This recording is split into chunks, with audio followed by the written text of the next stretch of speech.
Hi, I'm Angified. I started Angified Presents. We share the love of music.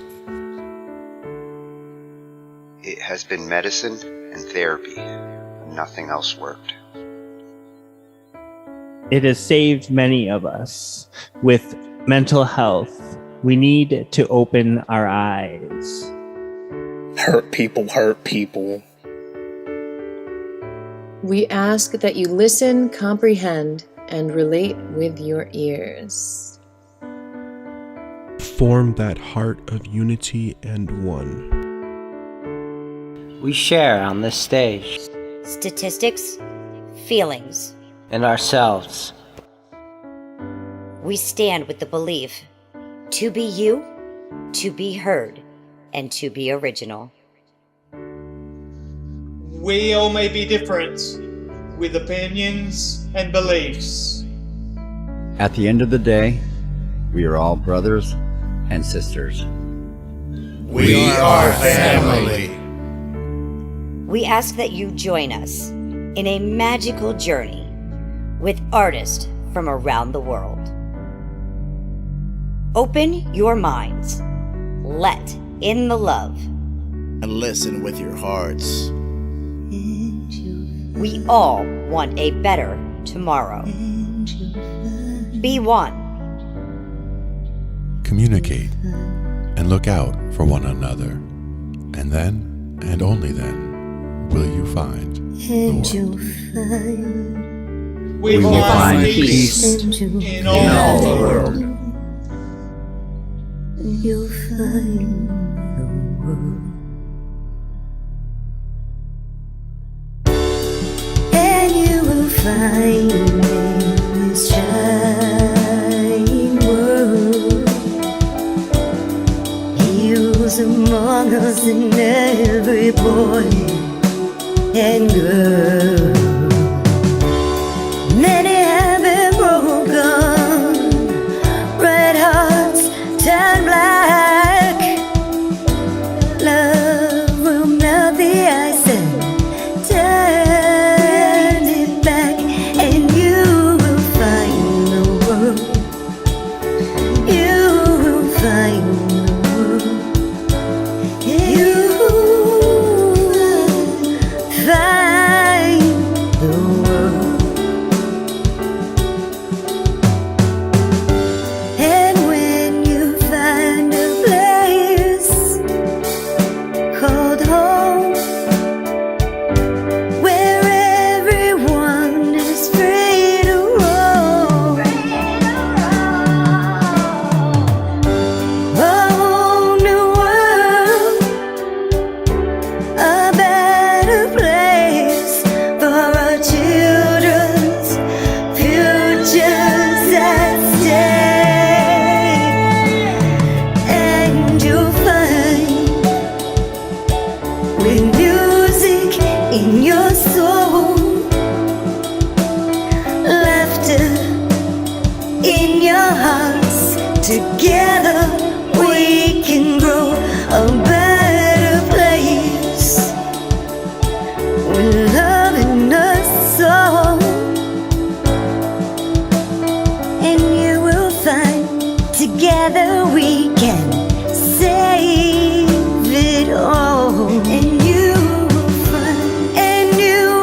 find a place called home, where everyone is free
Hey, Chris Liepe here. This channel is all about helping people make better music, whether that's with their guitar, whether that's singing, or both.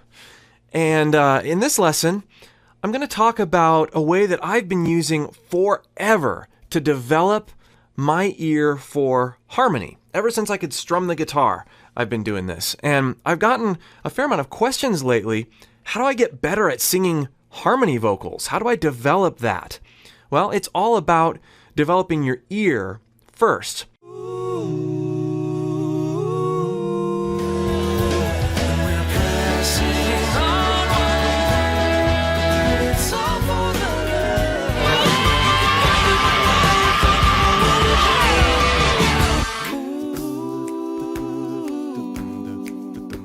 So this is really simple, and it actually works best with a really simple and familiar chord progression.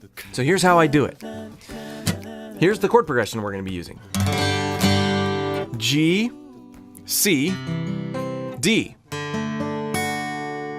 But we're going to do, and this, you've likely heard it played this way before, and you've likely played it many times this way. We're going to do a G like this. Then we're going to do a C, but that's a C2. More on that in a minute. It doesn't have a third. It's 1, 2, 5. And then we're going to do a D sus. Also doesn't have a third. It's 1, 4, 5. If you were looking at it in terms of D, that would be notes 1, 3, 5 and 1, 4, 5. So the progression again is G, regular old G, then to a C2, so a C chord without a third, and then a D sus 4.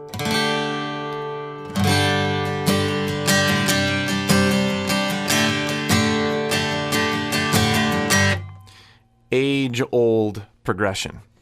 But when you attach your voice to it in the following way, it really helps you develop your ear for harmony. So what we're going to do is we're going to break down the notes in the chords with our voice. Now, if you've been watching this channel at all, you know that I'm a big proponent of, getting out the guitar and just singing. Singing something over your guitar, coming up with a melody, those sorts of things. If it's singable, it's memorable. In this case, we're actually going to arpeggiate with our voice, and we're going to use our ear to pick out those notes. So it's going to be like this. We're going to sing on O. O, or O, O. So we have 1, 3, and 5. First 3 notes of that chord. Oh. We're just going to make a note, and we're going to sing that over and over again with this particular chord, with G. Then we're going to go to C, so that's La or O, and then O, O, O. or oh,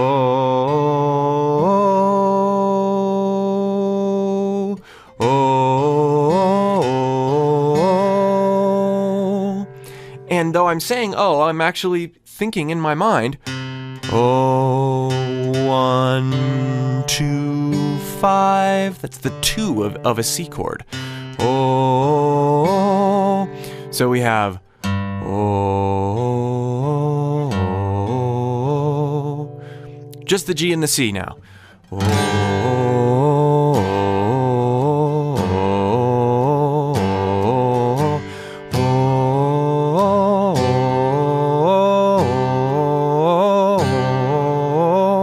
Could do that even slower with our voice. Oh, better rhythm there. Oh, oh,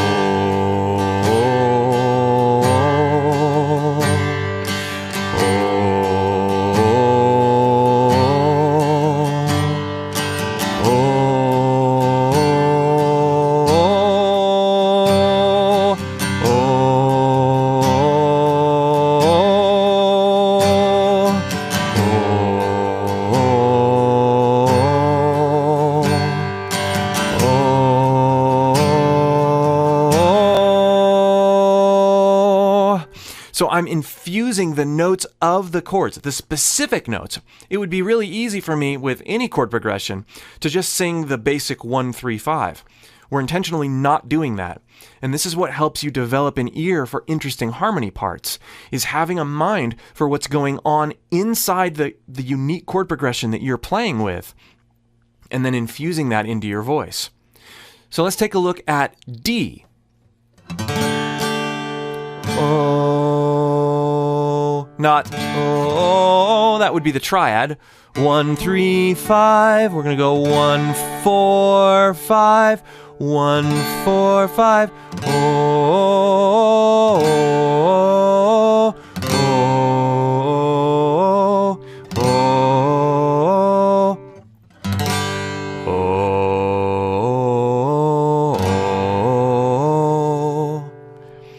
So we've got 1, 3, 5. 1, 3, 5. 1, 3, 5.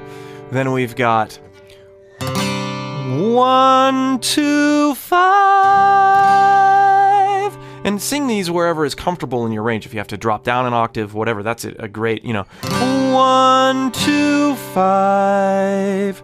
But for now, when you're first starting this drill, sing them in order from the root. Don't worry about inversions. Don't invert your chord or your triad at all.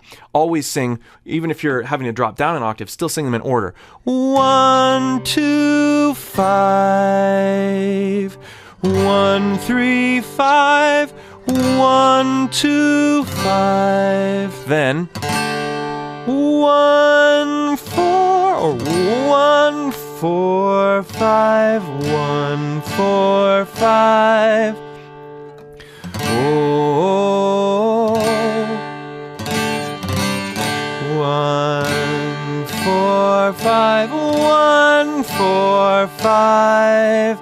Create some really cool sounds. Now let's try doing it all on O. Full chord progression.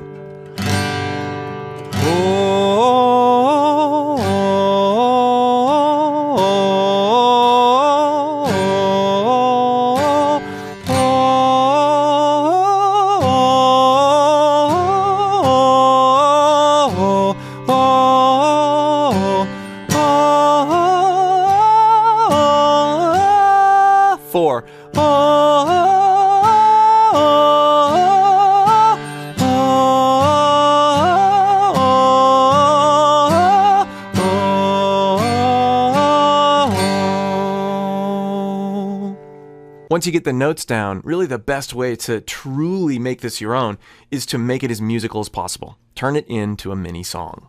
I think to make this the most musical for me, I'm going to slow down the singing and speed up the strumming a bit. Oh,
might be thinking, that sounds an awful lot like just melody. Well, I'm not harmonizing with another voice, but what I'm doing is I'm training my voice, and I'm training my ear, most importantly, to be keenly aware and musically aware of what's going on in the chord progression that I'm playing.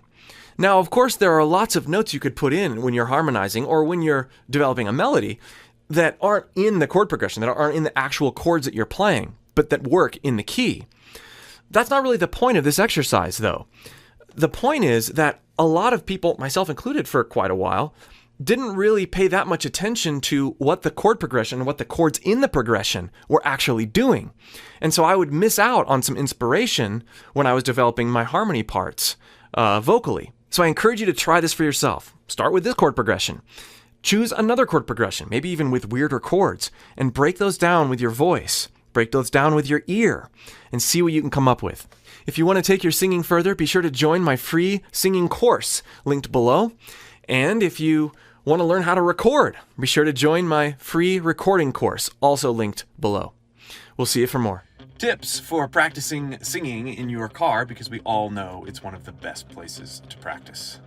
Tip number 1, know your car.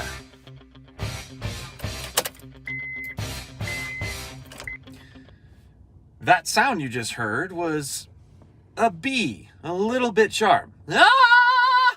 So I know that I have that sort of pitch reference right when I get into my car before I put on any music at all. You can play around with that a little bit. Tip number 2, grab yourself some earplugs.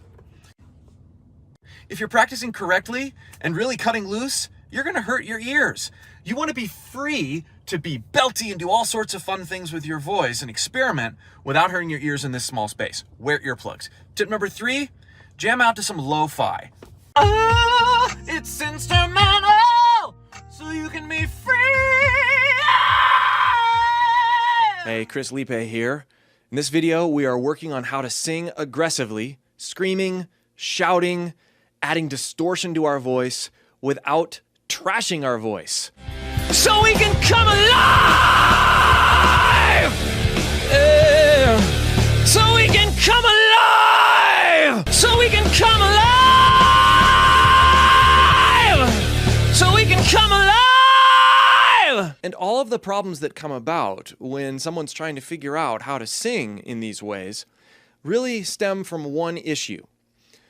We are looking out at someone we like, a vocal sound that we like, who is singing intensely, and we're making assumptions about how things should feel in our own voice without really knowing anything based on what we hear them doing.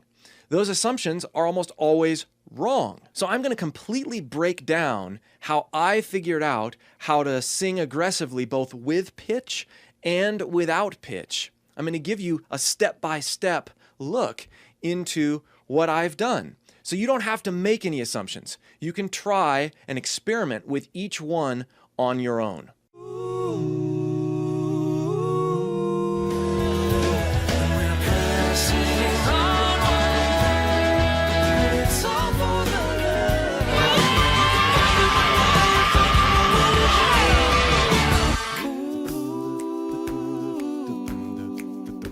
Before we get started, I just have to say this.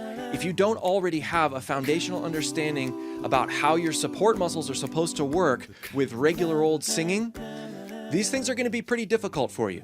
I'm likely going to be mentioning things that you may not already be comfortable with and that you need to be comfortable with in order to take your singing to the level that I'm demonstrating in this video. If you do want to explore what your voice can do in either preparation for these types of techniques or just because it's fun, be sure to click the link below and join my free singing course. All right, here we go. I'm going to make a lot of goofy noises. You should too. This is a process of self-discovery for you, for anybody watching these videos. If you're not willing to make stupid noises and make a fool of yourself, you are not going to be able to do this. So that's rule number 1. The first thing we want to do is become intimately aware of how our break works. Stay with me. This is important. The break. Right? I am low. I'm in my chest resonance. I'm high. I'm in my falsetto or my head resonance. We want to accentuate the transition and make it as blatant as possible. You've heard yodelers do this. That crack that you hear is going to be key to our aggressive vocals.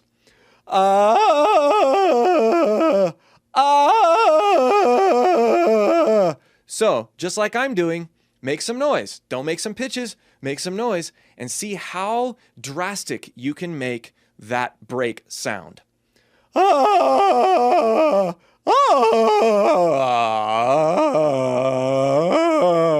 Do it in different parts of your voice. Start super low like I just did. And try to make that sound. Now go high.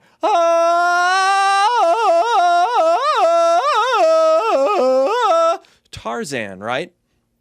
This is good stuff. Now, before we go any further, I want to share with you what aggressive vocals will not include. It will not include Cookie Monster. No, it won't. That hurts my voice to do it for even 10 seconds. It will not include that. It will not include the intentional tightening of our neck or the just singing louder and louder and louder until our voice breaks up. Those both are recipes for vocal fatigue and injury. So we're not going to be doing that. Okay, so back to the vocal break and being keenly aware of how that feels with different volume levels. I'm going to push real hard. And I'm going to be soft, and I'm going to be keenly aware of my vocal break.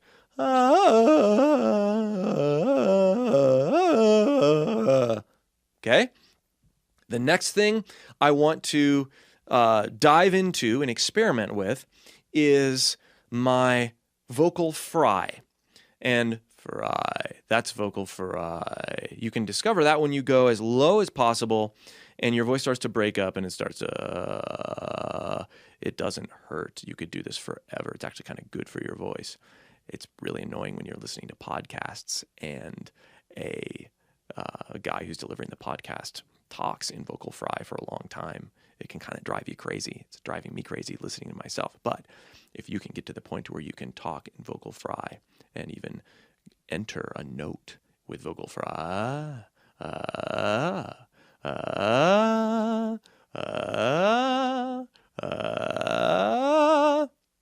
what you're doing is you're familiarizing yourself with that feel of that broken voice.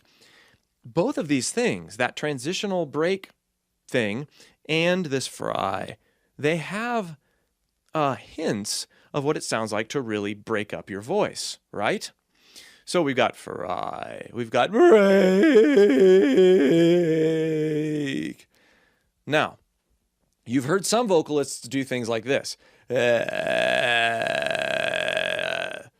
Maybe when they're singing or something at the end of a phrase. Maybe not, maybe you haven't. But I think I have. I've heard people just dwell on fry alone. And that can be, having a command over vocal fry and singing is really helpful, but that's not really the whole of the sound we're going for. We want to be able to sing energetically and loud, so we have to combine this idea of broken voice, vocal fry, with the idea of this break, which is also a broken up part of our voice. It's this unstable nature that we're going to harness and live in the middle of that while we use just the right pressure from our support muscles. That's how we're going to accomplish the sound. So I'm going to make some more weird noises here, and I'd encourage you to do the same, either while you're watching the video or after you watch the video. Take this stuff to heart. Here are the noises.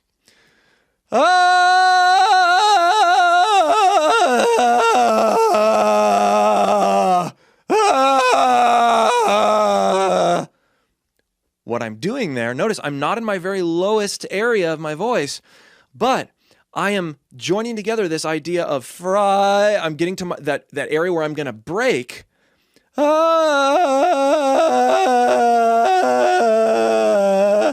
And then I'm creating that fry sound right on that break. And I'm letting it go over and under and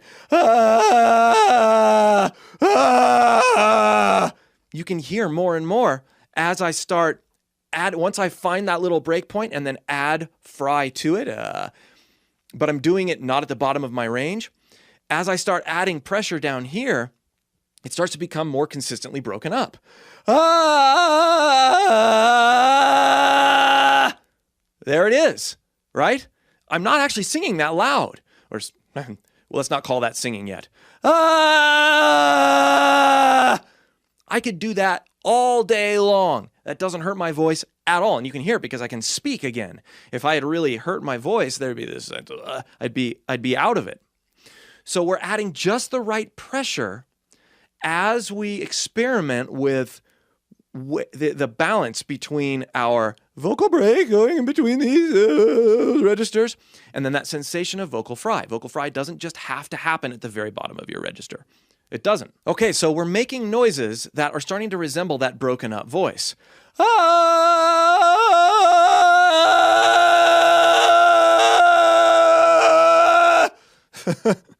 But we're not really aiming for a pitch. Here's where we bring pitch into the game. Let's choose a pitch. I was pretty close to that one. La, la, la, la, la. We're going to make that our target note, and we're going to experiment with, again, push, falsetto, playing with that break, and then inserting vocal fry. Okay? I'm going to do it real slow so you can hear the transition of what I'm doing.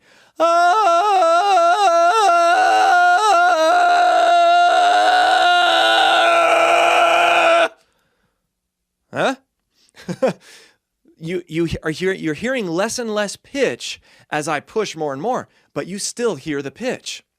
Now, if you want to eliminate the pitch altogether, you can push a little bit more and think accentuate vocal fry as opposed to think accentuate your falsetto. That's how I think about it. And I'll demonstrate both.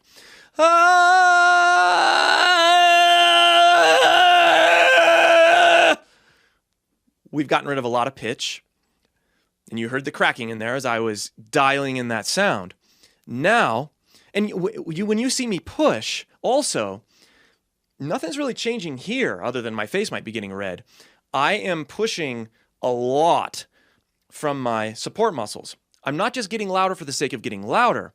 I'm finding that vulnerability in my break, inserting the vocal fry, and then I am pushing so that it starts to break up, but not more than that. If you start to do more, then you are wasting energy and you will start to fatigue your voice. So it's about living in that transitional period and only giving just enough that you need to make it happen.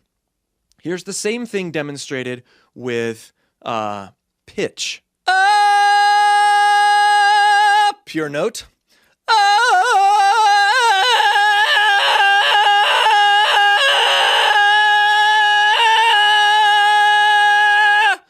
A little bit more. There's a little bit of distortion there. You hear me breaking and cracking and all that.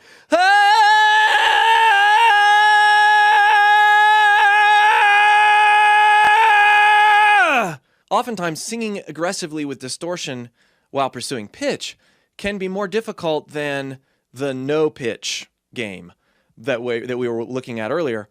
But both are come about the same way. It's just how you balance those things. Now, I've got a backing track pulled up, and I'm going to sing the simple phrase, "So we can come alive," over this track.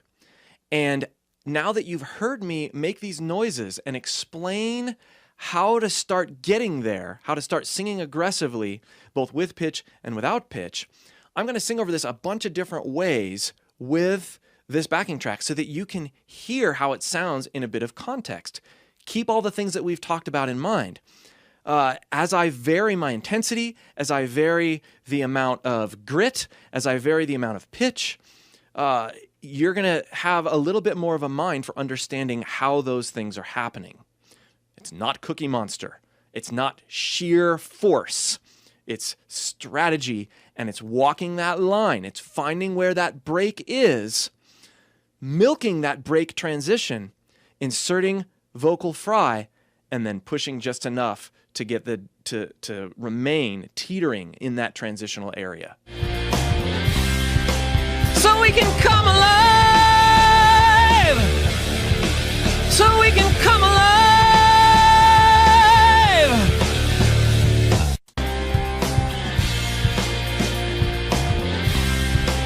So we can come alive.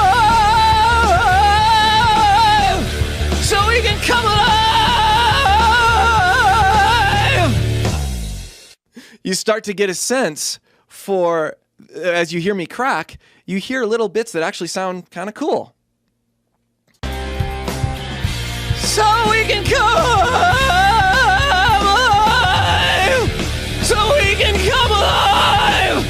So we can come alive. So we can come alive. Yeah. So we can come alive. So we can come alive. Yeah.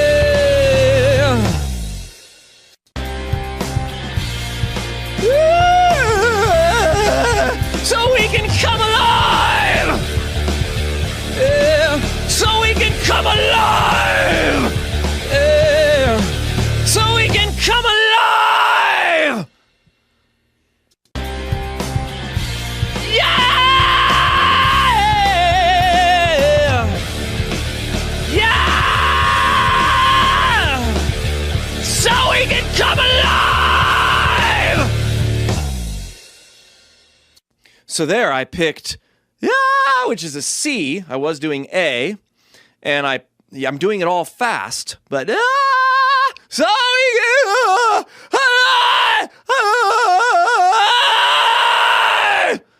and then finding right where that break happens, and then pushing. It's right when you find that break, and you'll learn over time to hold it in that area, to hold it even if you're not centered around a particular pitch, you're still sort of thinking a pitch.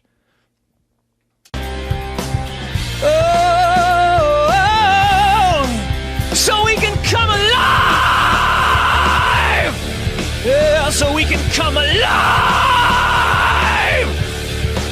Here we are with some less just screams and more pitch-oriented distortion.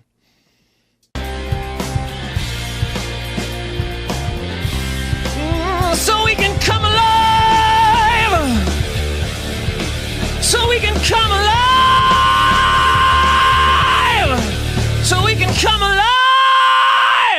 You can still hear that pitch. Oh! So we can come alive! Yeah, so we can come alive!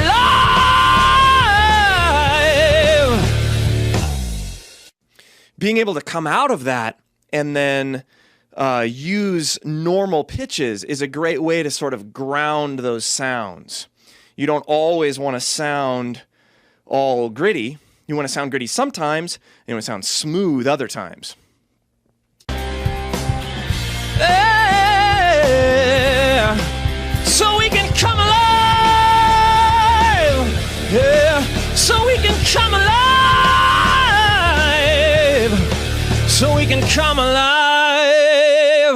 These lessons are so fun to make. I hope you're enjoying them. Again, if you want to take your voice to the next level, be sure to join my free singing course below. If you like these videos, be sure to subscribe and you'll get more. And be sure to leave comments letting me know other things you'd like to discover about your voice. I'd be glad to help you out. We'll see you for more. Good support versus bad support. How it's supposed to look and feel. We're not going like this and pushing in. Our stomach shouldn't be doing that. It shouldn't be a push up into this area. It should be a down.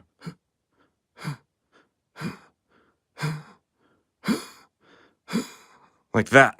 Ha, ha, ha. Ha, ha, ha. Ha, ha, ha. Ha, ha, ha. Poop muscles. Sometimes it's helpful to lay down so you can get a sense for how inefficient the wrong ways are. Ha, ha, ha, ha. That's the subtle inward look, but I'm focusing down. Ha, ha, ha. See how that engages too much? Ha, ha, ha. Okay. Chris Liepe here, and I exist on YouTube anyway to help you improve in your music. Better singing, better guitar playing, better recordings in general. I want to help you make great music. And lately on the channel, that's been a huge focus on vocals. So be sure to check out, if you're into improving your voice, be sure to check out some of the other videos on the channel. Make sure you subscribe. And in this video, I'm really excited about this because I've been getting a lot of questions about it. How do you discover your mixed voice?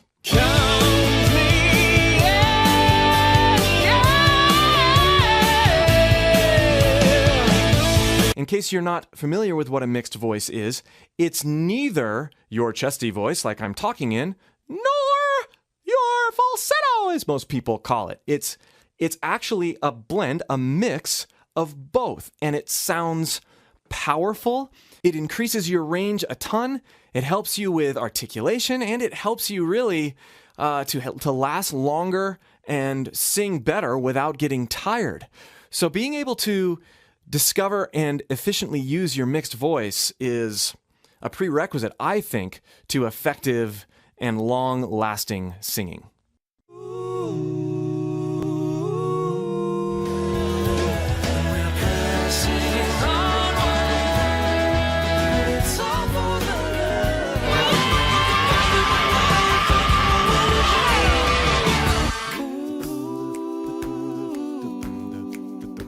And before we dive in, which will be very soon, I want to encourage you that if you feel frustrated with your voice, or you need to develop a solid foundation to discover what your voice can really do, join my free vocal course listed below.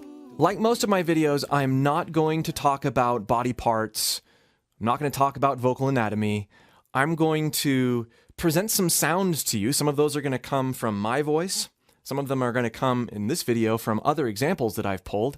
And your job in what I present is to internalize not only what you hear, but how it can feel in your own voice. And I'm going to give you some steps to move in that direction. But this is the way that I've found that is most beneficial when it comes to discovering an aspect of your singing voice. It's not about reading books. It's not about learning about vocal anatomy, although that can be interesting.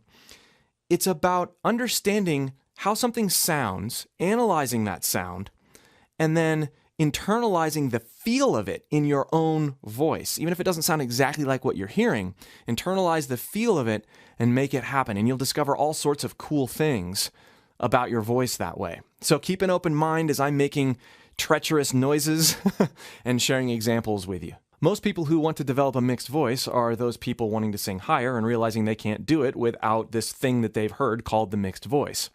But let's define it a little bit more, and then let's learn how to start feeling how to get there. And in order to do that, I'm going to present you with two musical examples you may have heard before. The first one is from Robert Plant. Robert Plant is probably he's one of the original mixed voice rock singers. And he gives a lot away when he sings, if you're knowing what to look for. And believe it or not, he gives most of that away when it comes to finding our mixed voice in his lower singing. I'm going to play something for you from the very end of Stairway to Heaven.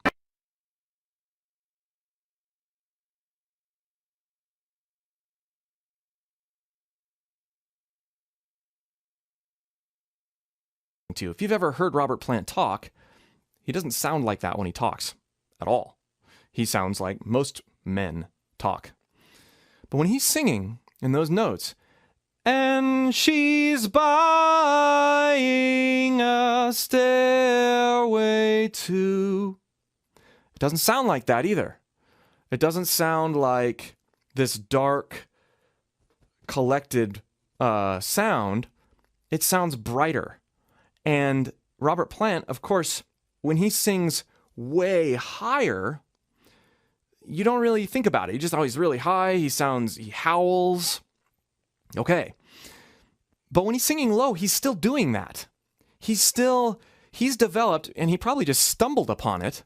He's developed this habit of always singing in his mixed voice. That's what I'm hearing. let me extrapolate with my own noises. And she's buying a... Clearly, that is a very chesty sound. I can also hit it in full chest sound. No big deal. That's where we want to start when we're developing our mixed voice, with notes that we can hit in our chest resonance. And she's buying a... What I want to be doing is imitating what he's doing. Now, I'm not imitating him so that I can sound like Robert Plant. I'm imitating him so that I can discover something and then make it my own later. So, and he sounds much more like that. And she's buying a stairway to...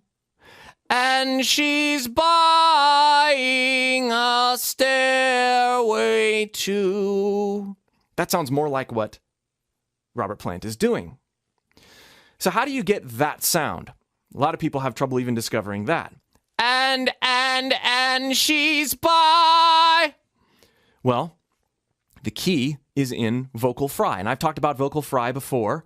Vocal fry is extremely valuable when you're experimenting with different sounds. Fry. Okay? What we're going to do is we're going to sing a note. And like that one... And then we're going to go to fry. And pay special attention to what you're doing in fry. How your throat feels. And then we're going to try to hold the pitch of that note. We're not going to slide down to fry, as we most of the time would when we're speaking. We're not going to slide down to fry. We're not going to do that. We're going to keep the note the same, but we're going to use the throat position of fry while we maintain that note.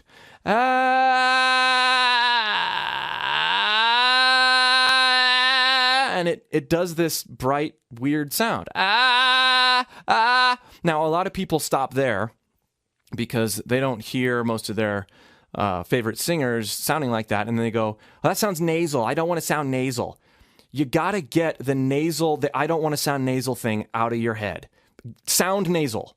It won't be for long if you have an open mind. But I don't want you to ever say again, that sounds nasal. I don't want you to comment on anybody else's voice sounding nasal. I don't want you to say your voice sounds nasal. Be done with it.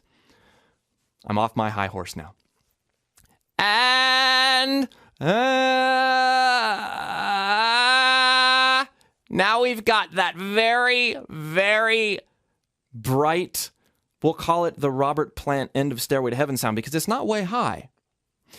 Now that we've got that, we're going to push from here. And we're not going to go for any specific pitch, but we are going to push, once we have that tone, we're going to push up with our support muscles.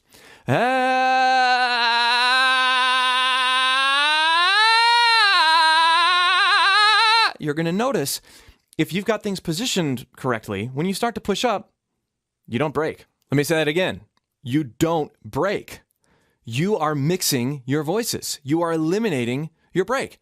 It sounds weird right now, but that's okay. Think about what you've discovered.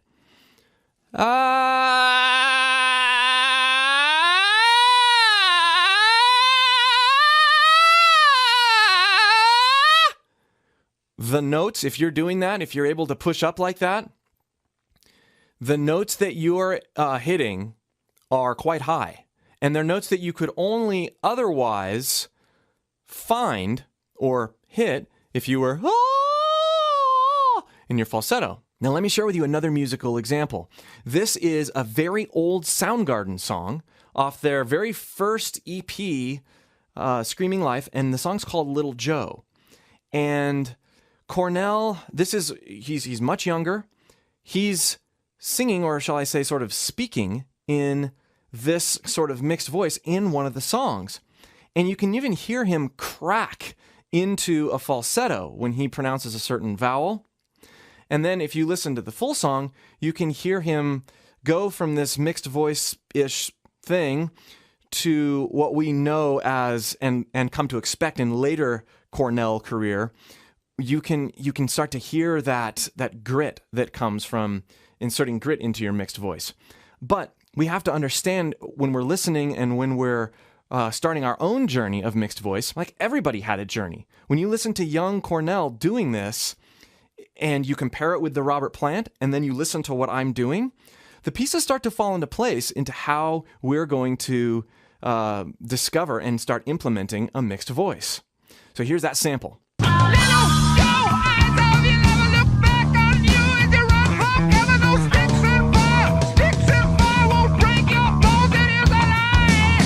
Is he going, Little Joe, run for the bar? No, it's thin. Little Joe, run for the border. Little Joe. And you can even hear on Sticks, Sticks and fire, or whatever he says. Little Joe, run for the border, save your brother, mothers, and father.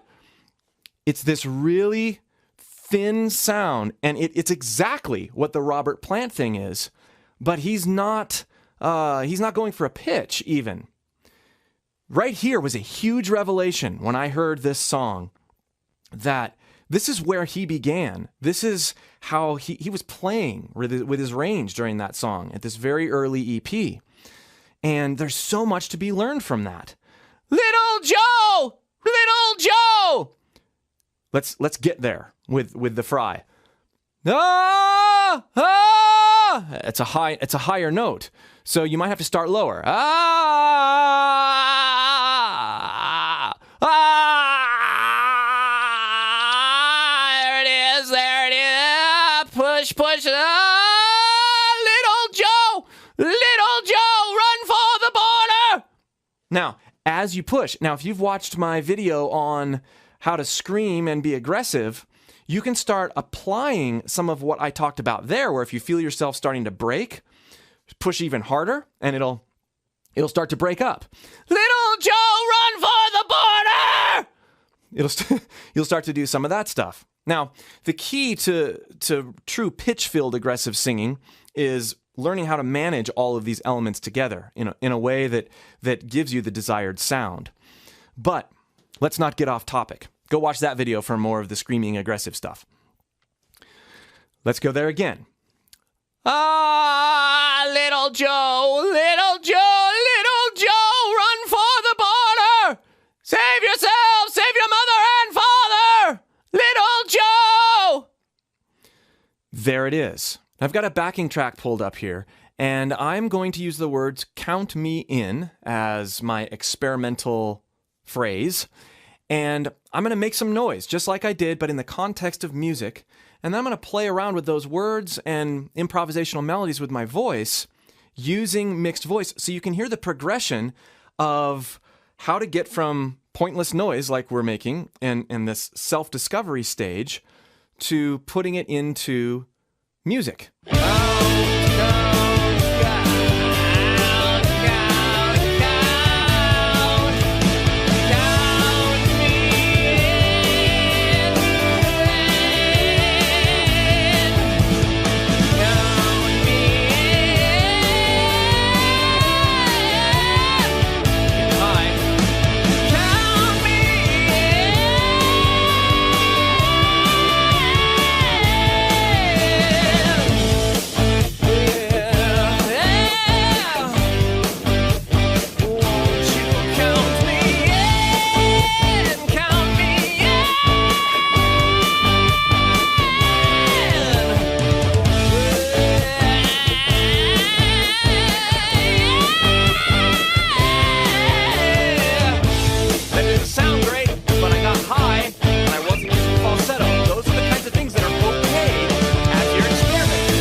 Now, you notice during my singing that as I put it to music and as I started to push more, that there was some grit that naturally found its way into my voice, which is good, right? We want that aggressive sound. We don't want it to sound just like whining. We want it to have a bit more of a round tone. That takes some time, and more on that in another video. For now, take inspiration from the end of Stairway to Heaven, Robert Plant, and Little Joe, Chris Cornell, and the noises that I've made today, and see if you can start to find your mixed voice. Let me know if you have any questions in the comment section below. Be sure to subscribe to my free vocal course to take all this stuff even further and develop a solid foundation for your singing. And be sure to subscribe if you like what's going on this channel. We'll see you for more. There's all sorts of superstitions out there when it comes to what singers should drink, how they should drink, when they should drink it. I'm here to make it very simple for you. First of all, a little bit of alcohol before a performance or a recording session or a YouTube video can be quite nice. It calms the nerves. It takes the focus off some of the fears you may have going into things. But remember, moderation. No alcohol if you're under 21. Second of all, teas, potions, elixirs, combinations of things, those are fine to drink in different capacities while you're not singing. When you're singing, stick to room temperature water.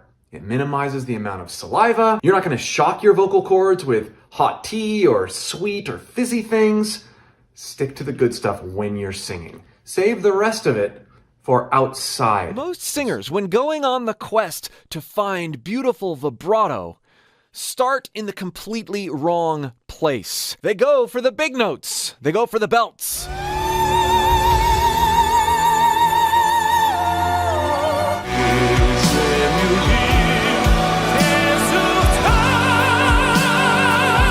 They listen to these amazing notes from talented vocalists that have this wonderful arc of vibrato, and they don't realize all of the subtleties on a sensation-based level that are happening in that person's body to get there. They oversimplify by going, oh, energetic, loud, supported, it sounds amazing. And then they try,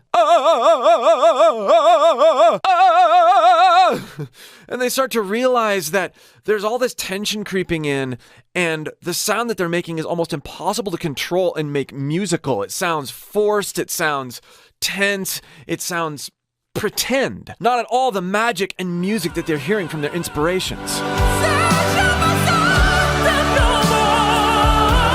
There's also a more subtle approach that tends to throw people off when pursuing vibrato. It's the one that's not quite fully straight. There's variance, but it's so subtle in the way that it shapes the notes that it's almost impossible to figure out just by listening and imitating.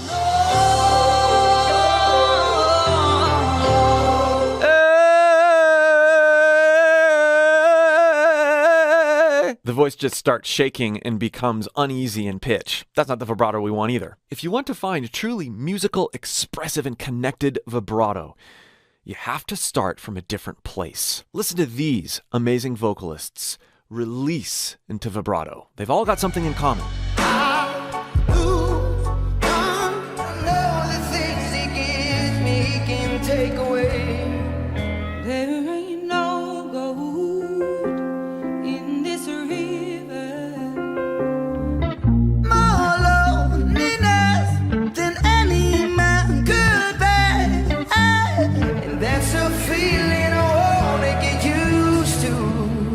Notice this element of relaxing into vibrato. The entrance is generally a bit more powerful, and then as they prepare to exit the note, the vibrato carries them out. Oh,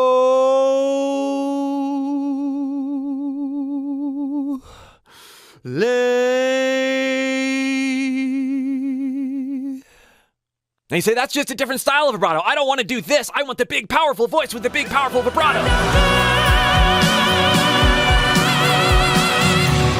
Keep listening. Developing great vibrato requires understanding and introspection in two main areas: support and the ability to let your larynx freely float and bounce just a little bit.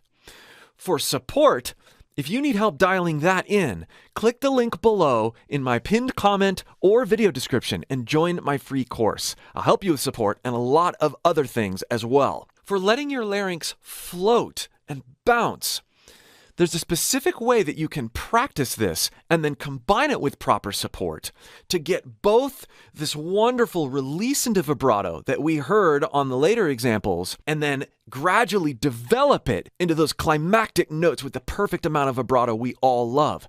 But we can't start with the big notes. We can't start with the supported belted vibrato because we're missing the subtle, more nuanced muscle memory developments we must get a handle on first. So here's a super simple, accessible exercise you can use to take yourself all the way from the initial discovery process to those wonderful sounding vibrato. Start with the sound yai, yai. Say it in head voice. Yai, yai, yai. Make sure you're not reaching for this when you're saying in head voice. So you're not going yai, yai. It's a very relaxed head voice. Yay, yay, yay. You should have a free, tension-free throat and chin. Yay, yay. It shouldn't be up. It should be down and relaxed. Yay, yay, yay. Now, take this sound and start in head voice and then exit into chest voice. Try to do it without cracking. Yay, yay, yay. Not this. Yay, yay, yay. Get the breath pressure, support, get the breath pressure right, coordinated with the downward motion of what I'm asking you to do so that you don't experience a crack. You just experience a more smooth transition. Yay, yay, yay, yay. No, yay. Yay! Yes. And then throw the sound upward while freely dropping your larynx and opening things up, kind of like a yawn, before grounding in your chest voice, like this. Yay! Yay! Yay! Work on it till you can do it without cracking. Not like this. Yay! Yay! Like this. Yay! Yay! Yay! Yay!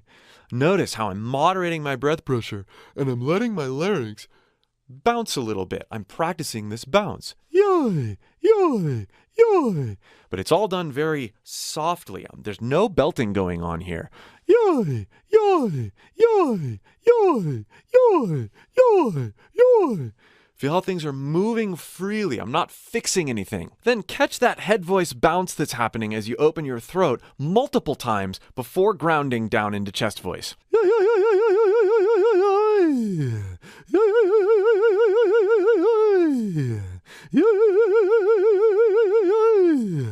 Now notice, you can see my Adam's apple and my larynx, my voice box bouncing freely. It's not fixed at all. And then I kind of relax into the end of the exercise each time and then start again. You probably notice when you're doing this that your tongue, because you're forming the word yai, yai, yai, yai. You're doing that quickly and your tongue is doing this kind of thing. Now, we're going to remove the role of the tongue. Our tongue has helped guide everything into place up to this point. But now we're going to remove this I sort of sound, and we're going to try to preserve the bouncy sensation that we're experiencing in our head voice. So it went from to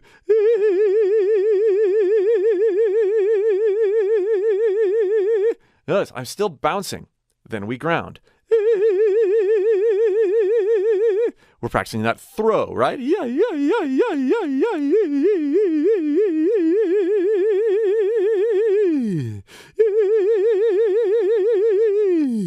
Try a different vowel.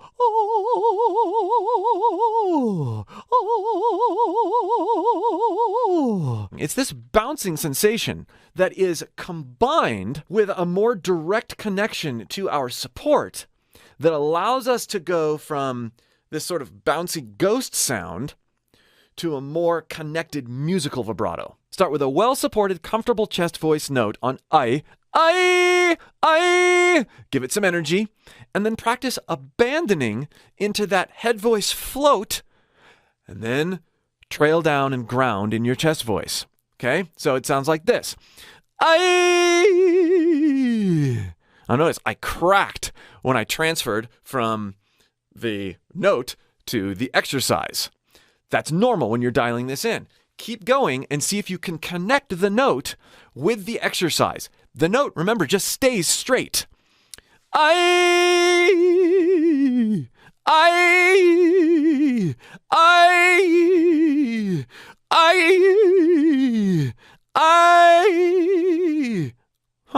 It's starting to do something kind of cool. Ooh, there. I chose a slightly different note to go in.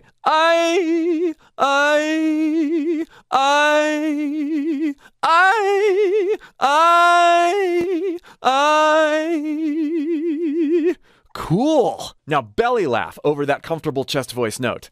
You should feel all that energy down, low, poop muscles. Not here yet. So my note,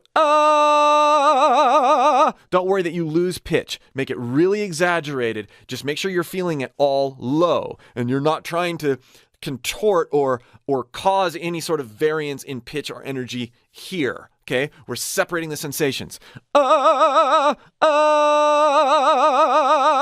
Okay, so start straight, belly laugh it, and then abandon into this exercise with the floating larynx.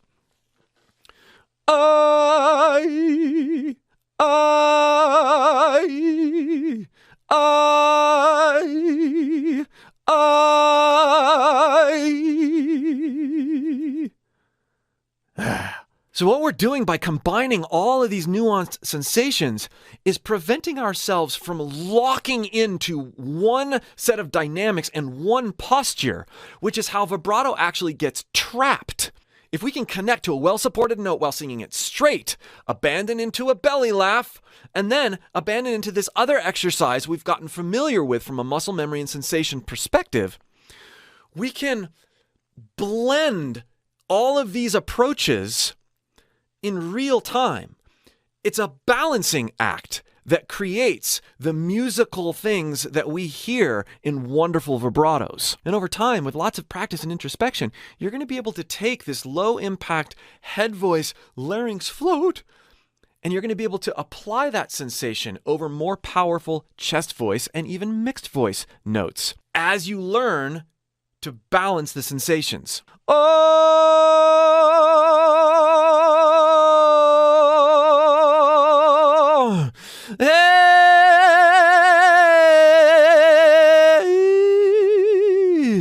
Notice there's a little bit of belly laugh combined with a little bit of that larynx bounce and that larynx float. And it's an interplay between the two. Also notice that I'm not getting stuck on one particular resonance or placement while I'm doing this. I'm moving up, I'm moving down, even if I'm holding a note out.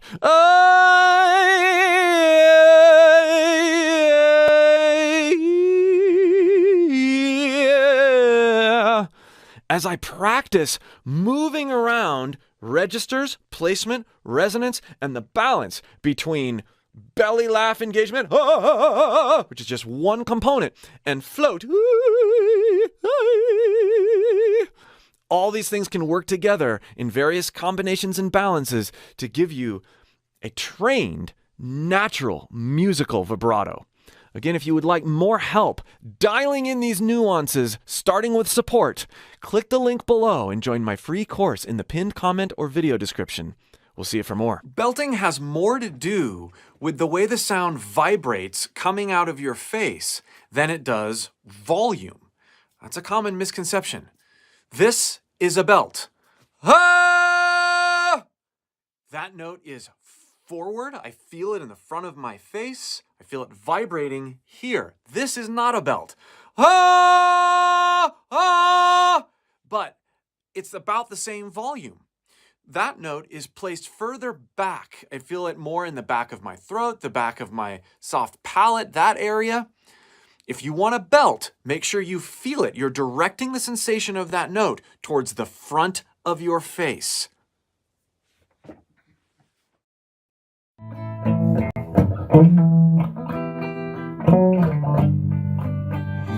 love you, oh love, do you have the love you. Oh, love, oh, do you have thoughts? I'd like to share mine with you. Can we share? Are you gonna spread love or hate? Are you gonna spread love or hate? Are you gonna spread love or